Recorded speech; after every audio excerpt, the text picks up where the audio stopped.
Selamat pagi rekan-rekan ASN. Hari ini kita dari kelompok 1A akan mendiskusikan isu pelaksanaan penyelenggaraan pemerintahan di Kabupaten Bogor dalam upaya mewujudkan smart governance. Kita mengetahui bahwa Kabupaten Bogor adalah kabupaten dengan jumlah penduduk terbanyak di Indonesia, dengan jumlah penduduk sekitar 5,66 juta jiwa pada tahun 2024, dengan luas wilayah 2.992 km, serta terdiri dari 40 kecamatan, 416 desa, dan 19 kelurahan. Dengan jumlah penduduk yang sangat besar dan kebutuhan pelayanan publik yang begitu kompleks, Kabupaten Bogor menghadapi tantangan besar dalam mewujudkan layanan yang profesional, melek teknologi, dan tetap humanis.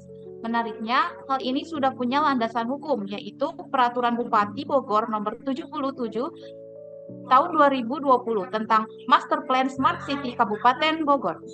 Oleh karena itu, dalam diskusi kali ini, kami akan membahas bagaimana implementasi smart governance dijalankan di instansi masing-masing, mulai dari Disduk Capil, Kecamatan, RSUD, Bakes Bangpol, hingga Dinas Koperasi.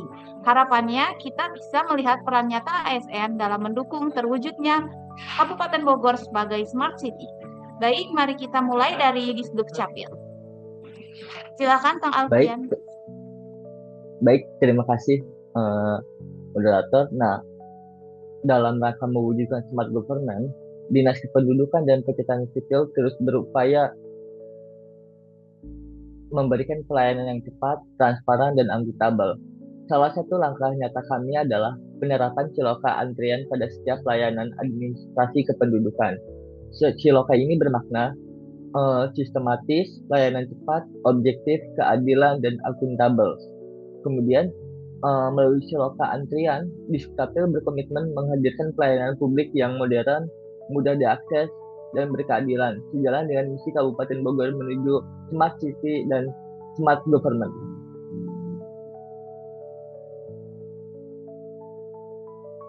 Mungkin itu saja. Baik, Terima kasih banyak. sudah ya dari Disduk Capil. Selanjutnya bisa dari Kecamatan. Baik, terima kasih Kang moderator. Reza.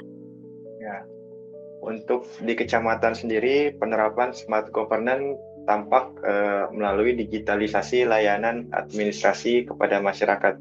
Contohnya program pelayanan administrasi terpadu kecamatan atau yang disingkat PATEN, yang memudahkan masyarakat dalam mengurus berbagai bentuk perizinan sederhana. Lalu ada pemanfaatan aplikasi pelayanan kependudukan yang terintegrasi dengan Disduk Capil seperti pendaftaran KIA, KK, dan akta kelahiran secara online. Lalu ada juga sistem perizinan usaha berbasis OSS atau Online Single Submission yang digunakan untuk memfasilitasi perizinan usaha mikro dan kecil. Namun tentu saja ya dalam setiap layanan pasti ada tantangan dalam penerapannya, terutama keterbatasan infrastruktur teknologi di beberapa kecamatan, termasuk kecamatan saya yaitu Kecamatan Tenjo yang lumayan posisinya agak jauh gitu. Lalu tantangan kedua yaitu literasi digital masyarakatnya yang belum merata, sehingga masih banyak warga yang lebih memilih layanan manual. Lalu ada juga kompetensi ASN di kecamatan yang perlu ditingkatkan melalui workshop atau pelatihan lagi, khususnya dalam penggunaan aplikasi digital dan adaptasi budaya kerja berbasis teknologi. Mungkin itu penerapan smart governance di kecamatan saya ya, Kecamatan Tenjo. Kecamatan kita sebagai garda terdepan pelayanan masyarakat berusaha melakukan digitalisasi pelayanan meskipun masih menghadapi sejumlah tantangan. Ya, terima kasih. Baik, terima kasih Kang Reza atas pemaparannya. Selanjutnya mari kita beralih ke salah satu instansi pelayanan publik yang sangat krusial nih di bidang kesehatan, yaitu Rumah Sakit Umum Daerah Cibinong ya. Kepada Teh Muti dipersilakan. Ya, terima kasih banyak Teh Olvia, kemudian Kang Reza dan juga Kang Alfian yang sudah sharing-sharing ya instansinya masing-masing. Untuk saya sendiri juga izin sharing terkait dengan implementasi smart governance di RSUD Cibinong. Yang paling saya rasakan itu yaitu penerapan dari sistem informasi manajemen rumah sakit atau biasa disingkat SIMRS. Jadi di sebagian besar rumah sakit sebenarnya mungkin termasuk yang di kota-kota besar sudah menggunakan sistem informasi ini. Jadi semua akses dan data pelayanan itu sudah berbasis digital, termasuk di RSUD Cibinong.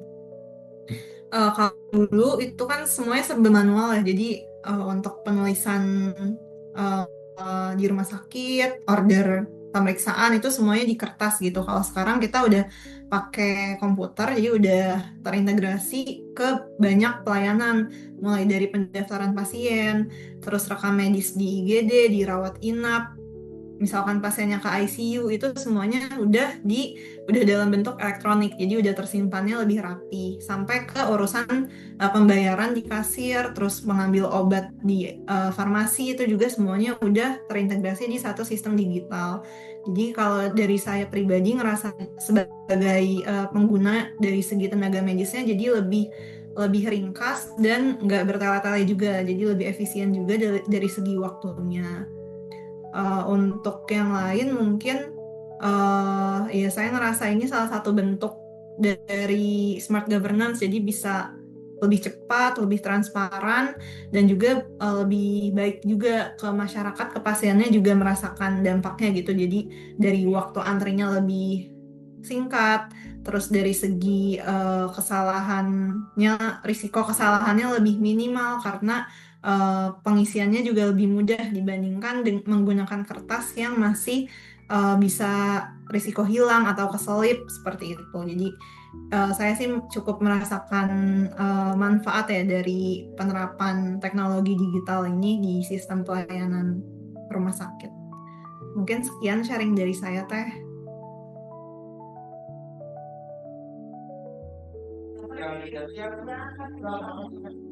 Oke, kita beralih lagi ke Badan Kesatuan Bangsa dan Politik Bakes Bangpol yang berperan penting dalam menjaga ketertiban, mengelola data ormas, serta mendukung kebijakan pemerintah melalui sistem informasi yang lebih transparan dan akuntabel. Mari kita dengarkan penjelasan dari rekan kita mengenai implementasi smart governance di Bakes Bangpol. Silakan, Baik, Kang Fikri. terima kasih Teh. Akang Teteh sekalian, izin sharing. Jadi di Badan Kesatuan Bangsa dan Politik Kabupaten Bogor ada dua hal yang dilayani ya. Bisa perorangan, orang per orang, ataupun pelayanan kepada lembaga. Nah, pelayanan kepada lembaga ini atau yang bukan orang per orang, yaitu pelayanan kepada ormas, LSM, dan partai politik. Nah, saya mencontohkan misalnya bagi ormas dan LSM itu yang sudah berbadan hukum itu wajib punya SKL, namanya surat keterangan lapor. Itu yang menerbitkan di Bakes Bangpol. Dan mereka yang belum berbadan hukum itu wajib punya surat keterangan terdaftar. Hanya saja memang kelemahannya karena begitu banyak berkas yang harus dipenuhi sebagai prasyarat, termasuk verifikasi faktual di Bakes Bangpol, sehingga hari ini belum punya atau belum menerapkan sistem digitalisasi untuk prosesnya gitu. Jadi masih harus datang langsung ke kantor dan pengurusannya secara manual. Nah, sedangkan pelayanan untuk orang per orang itu biasanya pelayanan kepada para mahasiswa, pelajar, atau masyarakat umum yang akan melakukan penelitian di wilayah Kabupaten Bogor. Penelitian apa saja? Misalnya baik dari mulai penelitian skripsi, disertasi, tesis, ataupun penelitian dari lembaga asing maupun yang ada di dalam negeri. Nah, kalau ini sudah menggunakan sistem yang disebut dengan kami menyebutnya Bangga Online gitu. Jadi masuk ke website, belum berbentuk aplikasi, walaupun basicnya masih berbasis Google Form gitu. Jadi hanya aksesnya saja melalui website. Jadi belum ada pemanfaatan digitalisasi yang lebih lanjut gitu. Walaupun sudah bisa secara daring ya untuk pendaftaran permohonan, termasuk para mahasiswa, pelajar yang ingin melakukan PKL, magang di seluruh instansi yang ada di pemerintah Kabupaten Bogor itu izin penerbitan rekomendasinya melalui Bakes Bangpol. Yang terakhir pelayanan yang dilakukan adalah survei kepuasan masyarakat atau SKM. Ini sudah ada bentuk inovasinya sebetulnya, namanya Sikimol atau survei kepuasan masyarakat online.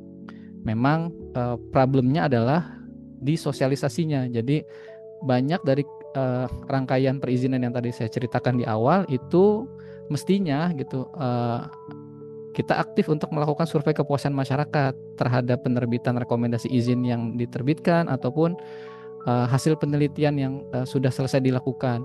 Hanya saja memang karena keterbatasan SDM, pemanfaatan teknologi informasi yang belum optimal gitu. Jadi sosialisasi terkait survei kepuasan masyarakat ini yang kita sebut dengan Sikimol ini belum banyak dilakukan gitu. Jadi secara umum bisa dapat saya simpulkan, walaupun sudah mulai melakukan digitalisasi, mulai kemudian melakukan sistem secara daring untuk proses perizinan, tapi karena keterbatasan SDM dan kemudian juga keterbatasan pada sistem teknologi yang dimiliki, sehingga saat ini masih banyak hal yang perlu ditingkatkan lagi di Bakes Bangpol Kabupaten Bogor. Sekian Teh, terima kasih. Baik, terima kasih Kang Fikri atas pemaparannya ya. Selanjutnya mari kita beralih ke sektor yang juga menjadi sangat vital nih bagi pembangunan daerah, yaitu bidang koperasi dan usaha kecil menengah kabupaten ya. Sebagaimana kita ketahui bahwa koperasi dan UMKM merupakan tulang punggung perekonomian masyarakat. Oleh karena itu, penerapan smart governance di Dinas Koperasi menjadi kunci untuk menghadirkan layanan yang lebih mudah diakses, transparan, dan mampu memberdayakan pelaku usaha lokal. Nah, di Dinas Koperasi juga memiliki layanan informasi berbasis digital yang dinamakan Sidakum, di mana Sidakum ini merupakan singkatan dari Sistem Informasi Data dan Akuisisi UMKM yang digunakan oleh Dinas Koperasi Kabupaten Bogor. Sidakum ini merupakan platform integral yang membantu Dinas Koperasi dalam memantau, mengelola, dan merencanakan pengembangan koperasi dan sektor UKM melalui data yang struktur dan mudah diakses. Tujuan utama dari Sidakum ini adalah menyediakan data dan informasi akurat mengenai koperasi dan UKM yang tersebar di seluruh kecamatan dan kelurahan di Kabupaten Bogor. Lalu tujuan kedua menjadi sumber data tertimbang untuk perencanaan, monitoring, dan pengembangan kebijakan. Fitur utama dalam Sidakum ini adalah menampilkan data UMKM dan koperasi, di mana total UMKM yang ada di Kabupaten Bogor itu sekitar 35.543 unit, dengan data koperasi sekitar 800 entitas, dirinci dari per kecamatan nih, 40 kecamatan, dan desa kelurahan itu 435 desa atau kelurahan. Nah, untuk akses loginnya itu bisa login masyarakat umum juga bisa masuk, bisa ngecek tuh. Bagi kalian yang ingin tahu koperasi dan UMKM yang ada di Kabupaten Bogor bisa ngecek sendiri ya, tanpa harus bikin akun. Untuk akses loginnya itu terdapat halaman login untuk pengguna terdaftar. Misalnya ada adminnya, pengurus koperasi, atau pelaku UMKM. Dengan menggunakan email, NIK, kode koperasi, atau kata sandinya. Nah, dari diskusi kita hari ini, bisa kita simpulkan bahwa sesungguhnya penerapan smart governance dapat menjawab tantangan pelayanan publik. Meski efektivitas pengaplikasiannya di masing-masing instansi yang ada di Kabupaten Bogor belum merata. Harapannya, semangat ini terus kita bawa ke instansi masing-masing, sehingga setiap ASN mampu berperan aktif sebagai motor perubahan menuju birokrasi yang lebih profesional, adaptif, dan berorientasi pada kepuasan masyarakat. Sekian dari kami. Kurang lebihnya mohon maaf. Wassalamualaikum warahmatullahi wabarakatuh. Waalaikumsalam.